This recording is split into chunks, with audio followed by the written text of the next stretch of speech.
Сәлем, неврологияның кезекті сабағына қош келдің. Біз бүгін сенімен бірге неврологиядағы ең бір үлкен тақырыпты талдайтын боламыз. Бұл яғни нервус тригеминус, үшкіл нерв.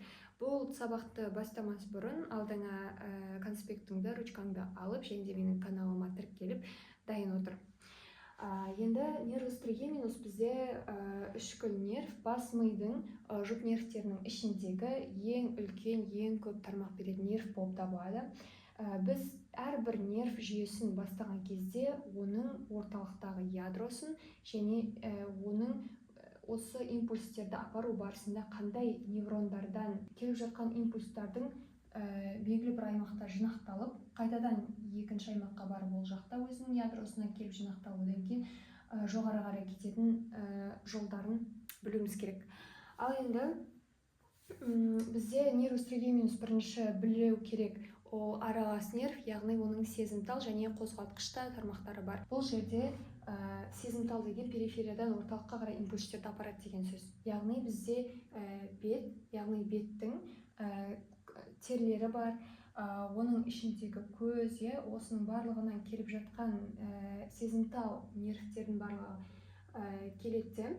Гассе түйінінде жиналады. Оның негізгі ішкі нервтің үш тармағы бар. Осы үш тармағы нервус оптикус, нервус максиллярис, нервус мандибулярис. Бұлардың барлығы сырттан импульстың барлығын алып келеді. Мысалға мен бетімді ұстадым, мына жерге ыстық нәрсе қойдым, сол импульстың барлығын осы жаққа қарай алып келеді. Осылай осы жерде бірінші неврон алады. Гассер түйінінде. Гассер түйініне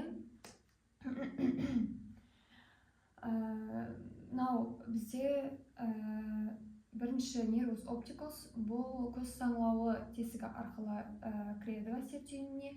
Одан кейінгі бізде нервус максиллярис, ол дөңгелек тесігі арқылы, мынау нервус мандибулярис сопақша тесігі арқылы гассер түйінінде келіп бірінші неврондарын алады. Бұл бізде бірінші нүктесі. Одан кейін осы үш импульс гассер түйінінде біріккеннен кейін ми негізіне кіреді. Ми негізіне кіріп, олар қыртысасты құрылымдарда өзінің екінші ретті невронын алады. Екінші ретті неврон олар өздерінің меншікті ядроларында алады. Меншікті ядролары олардың төрт түрлі, яғни олардың үш сезімтал, бір қозғалтқыш ядролары бар. Біріншісі ядросы ол ортаңғы мида орналасқан. Ортаңғы мида орналасқандықта оны нервус трактус мезенцефалики, яғни ортаңғы мидың жолдық ядросы деп айтады. Бірінші тармағы осы ми қыртыстық құрылымына кірер кезде ол мына жерде ми көпірінің және бізде үш аяқшасы бар. Ортаңғы, жоғарғы және төменгі, ол ортаңғы аяқшасы мен ми көпірінің тура арасынан кіре өтіп, осы ми қыртыстық құрылымдарға бірінші осы ортаңғы мидағы ядросына барады өзінің меншікті. Одан кейінгі осы ми көпірінде орналасқан ядроға барады. Үшіншісі, мынау жолының артқы аймағында өткізгіштік жолдар болады. Бұл өткізгіштік жолдар үстірт сезімталдылық, яғни бетке сезімталдылықтың өтетін жолдары. Бетке және терең сезімталдылық деген тақырып талдаған болатынбыз. Сонда қарасаңыздар, бетке сезімталдылық бұл осы жолының артқы несінде, қанатында орналасқан еді. Тура сол артқы қанатта бізде осы үшкіл нервтің кезекті сезімтал ядролары шоғырланған, соған қарай барады. Яғни оның айтасыздар үш ядросы бар, сезімтал, олар бізде ортаңғы мида, ми көпірінде және де жұлын бағанасының артқы өткізгіштік жолдарында орналасқан. Және бұлардың барлығы бізде екінші невроны, екінші импульстердің тоқтау нүктесі болып табылады барлығы. Енді осы импульстердің барлығы бізде жинақталады. Келесі бетке қиылыса өтіп.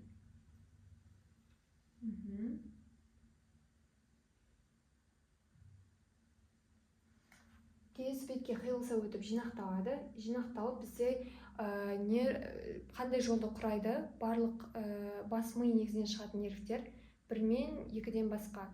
Олардың барлығы кортико-нуклеарлы жолды құрайды. Жоғары қарай кетті. Мына жерде таламусқа келіп, ол 3-ші неврон алады. Мынадан келіп бізде таламусқа келіп 3-ші неврон алады. Неге таламуста? Себебі бізде таламуста барлық өткізгіш жолдардың барлығының нүктелері бірге жиналған жер. Барлығының нүктелері 3-ші неврондары осы жерге келіп жинақталып, бір-бірімен байланысады импульстер. Сол үшін адамның қимыл іс-әрекеттері бір-бірімен байланысқан түрде шығады. Барлық сезім нүктелерінің барлығы осы таламуста орналасқан. Одан кейін барып ол жоғары қарай кетеді. Қайда кетеді? Яғни сезімталдықтың орталығы бізде прецентралистік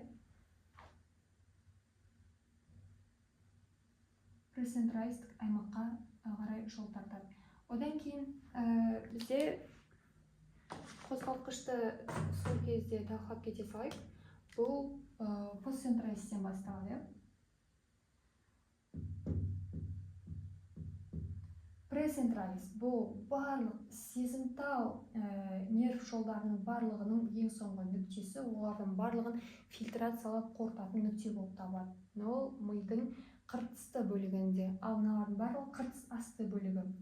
Одан кейін постцентралист тура осы бағытта қарай жүріп,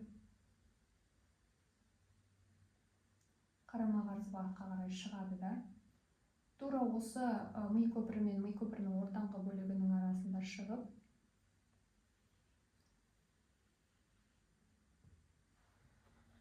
гастер түйініне келеді. Гастер түйініне келіп, мандибуляристік тармақпен бірге осы сопақша тесіктен шығады.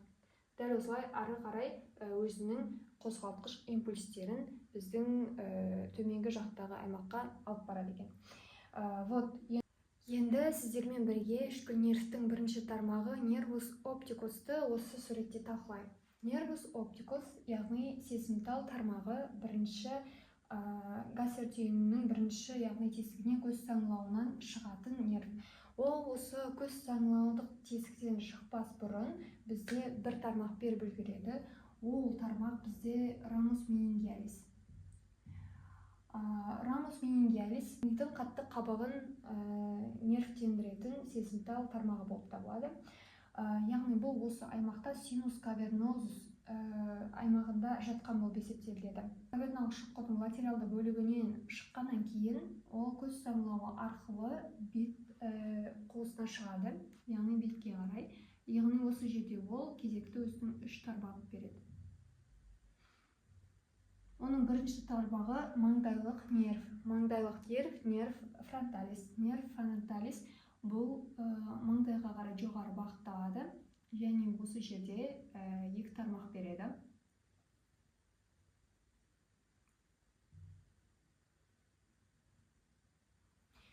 Осы жерде 2 тармақ береді. Бұл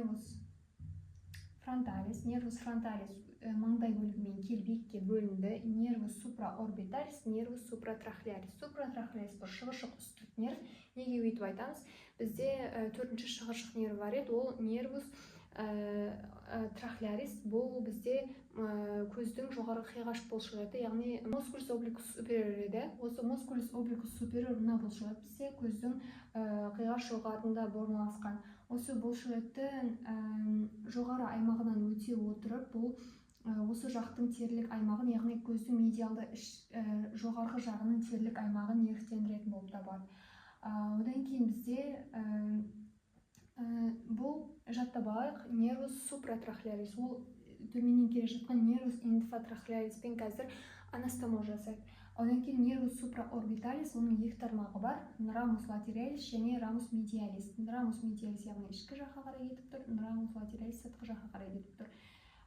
Бұл екеуі осы көз үстілік тілек арқылы шығып, осы маңдайдың терісінің сезімталдылығының жауап береді. Яғни осы жердегі сезімталдылық рецепторлардан ары импульс осы рамус медиалис арқылы кетеді. Рамус латералис бұл да бізде маңдайлық тілек арқылы шығады да. Осы жердегі мұрынның жоғары аймағын, мұрынның түбін, қырын нервтендіреді. осы нерв. Бұл яғни бізде nervus supraorbitalis, мынау nervus supratrachearis болып табылады. Nervus nasociliaris бұл кезекті тармақтарын береді. Бірінші кірпіктік түйінге береді. Одан кейінгі тармағы etmoidalis posterior деген тармақтар береді. Яғни артқы торлы алдыңғы.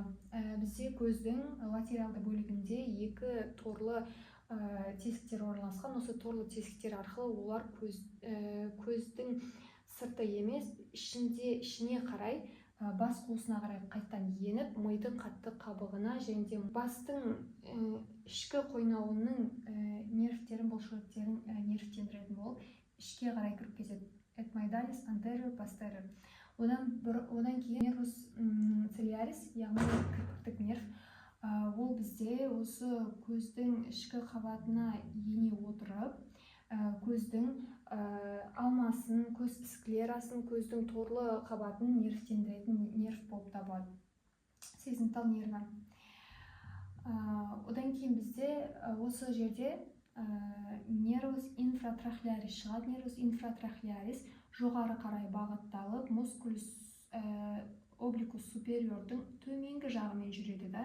Nervus supratrachearis пен анастомоз жасайды. Nervus supratrachearis, nervus infratrachearis анастомозы болады. Олар осы obliquus superior мен superiorдың жанындағы көздің медиалды аймағындағы терлік аймақты нервтендіреді. Яғни бізде осы екі тармағы, бірінші, екінші, мұрын кірпіктік nervus nasociliaris. Nervus lacrimalis ол жоғары қарай бағытталады да. Мына жерде көз жасының безі бар. Осы көз жасы безін нервтендіреді. Одан бөлек көздің латералды төменгі бөлігін нервтендіретін тармағы бар. Яғни бізде білу керек, бұл жерде үш тармағы бар. Nervus frontalis, олар қарай екіге бөлініп кетті. Nervus supraorbitalis, nervus supratrachearis. Nervus supratrachearis бұл nervus infratrachearis пен бірге анастомоз жасап, көздің медиалды жоғарғы үш бұрыштың терісін нервтендірді. Nervus supratrachearis олар маңдайдың терлік нервтері, маңдайдың терісін нервтендіріп жатыр. Одан кейін мұрынның жоғарғы түбінің терісін нервтендіріп жатыр. Одан кейін бізде екінші тармағы nervus nasociliaris, олар etmoidalis anterior posterior кіріп кетті. Олар бастың ішкі қуысына қарай кіріп, қатты қабығын, сол жақтағы аймақтарды нервтендіреді. Одан кейінгі тармағы nervus ciliaris, бұл көздің алмасын, склерасын, тамырлы қабатын нервтендіріп жатыр. Одан кейін оның таза кірпіктік түйінге баратын тармағы, кірпіктік түйінді нервтендіреді. Үшінші тармағы бізде nervus lacrimalis, яғни көз жасы нерві, көз жасы безіне барды, жоғары қарай бағытталып, және де көздің латералды төменгі жағының терісін нервтендіреді. Міне бізде дәл осылай біздің nervus opticustың нервтендіретін аймақтары аяқталды. Біз nervus trigeminus'тың екінші тармағы nervus maxillaris'ті талқылайтын боламыз. Nervus maxillaris гастер түйінінен шыққаннан кейін бірден тармақ береді. Ол ramus meningialis. Ramus meningialis мидың қатты қабығын нервтендіретін тармағы. Одан кейін ол гастер түйінінен шыққаннан кейін дөңгелек тесік арқылы бет негізіне енеді. Ол кезде ол мынадай тармақтар береді. Nervus pterygopalatinum, яғни қанат таңдай нерві. Қанат таңдай нерві төмен қарай бағытталып, қанат таңдай түйінін құрайды. Қанат таңдай түйіні өзінен кішкентай майда-майда тармақтар бөліп, өзінің жергілікті тіндерін нервтендіреді.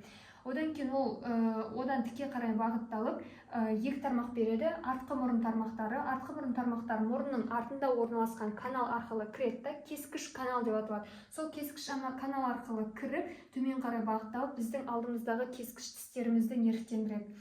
Одан кейінгі екінші тармағы бұл nervus palatinum, яғни таңдайлық нерв. Ол өзінің қанат таңдай каналы арқылы кіріп, екі тармақпенен шығады.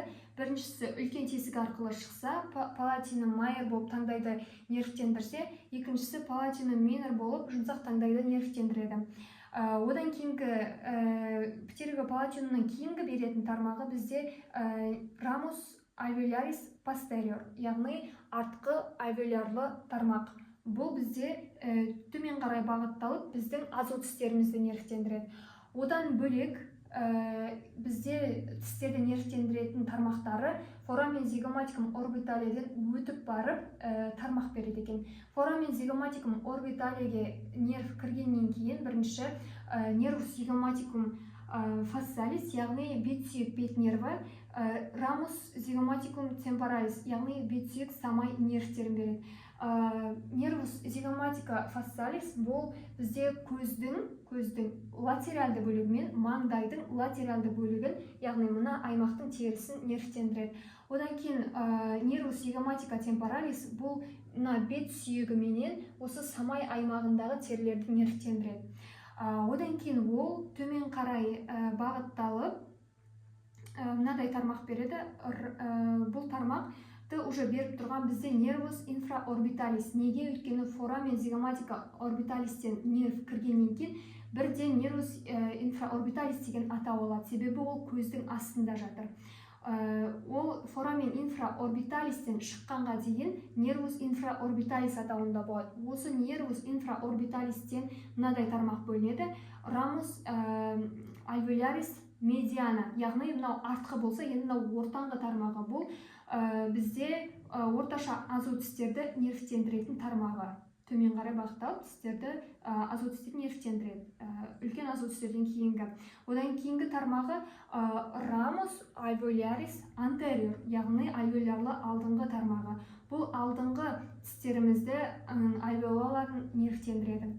Одан кейін ол форамен инфраорбиталистен өткеннен кейін мынадай тармақтар береді.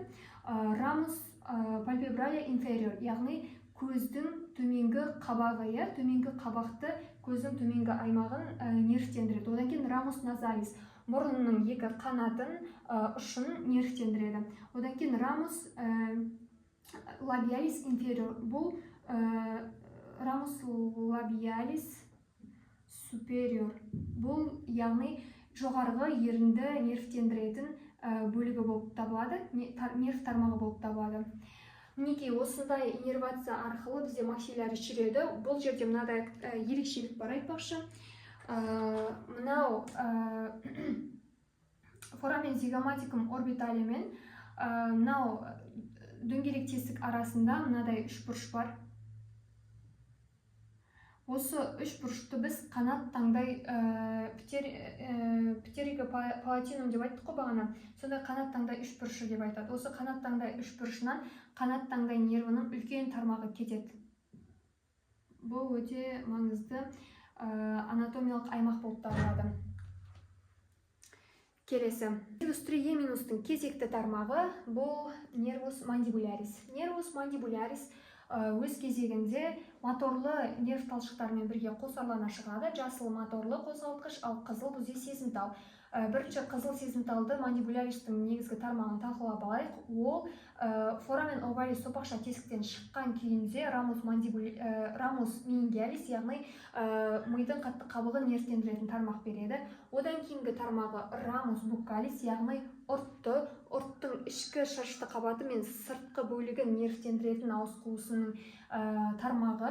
Одан кейінгі тармағы нервус лингуалис, яғни тілдік тармақ. Тілдік тармақтан негізгі мынадай үш тармақ шығады. Бірінші тармағы ол ауыз қуысы мен жұтқыншақты байланыстырып тұрған доғалар мен ортасындағы тілшікке баратын тармағы. Осы жақтың шырышты қабатын нервтендіреді. Одан кейінгі тармағы рамус лингуалис, таза тілдік нерв. Ол бізде тілдің алдыңғы екіден үш бөлігін, үштен екісін нервтендіреді, яғни ол жердегі ауырсыну мен температураны сезеді. Одан кейінгі рамус инфралингуалис, яғни ол тіл асты нерві, ол тілдің астыңғы бөлігінің шырышты қабатын және ондағы ауырсыну температура сезімдерін сезіп импульсті жоғары апарады. Одан кейінгі бізде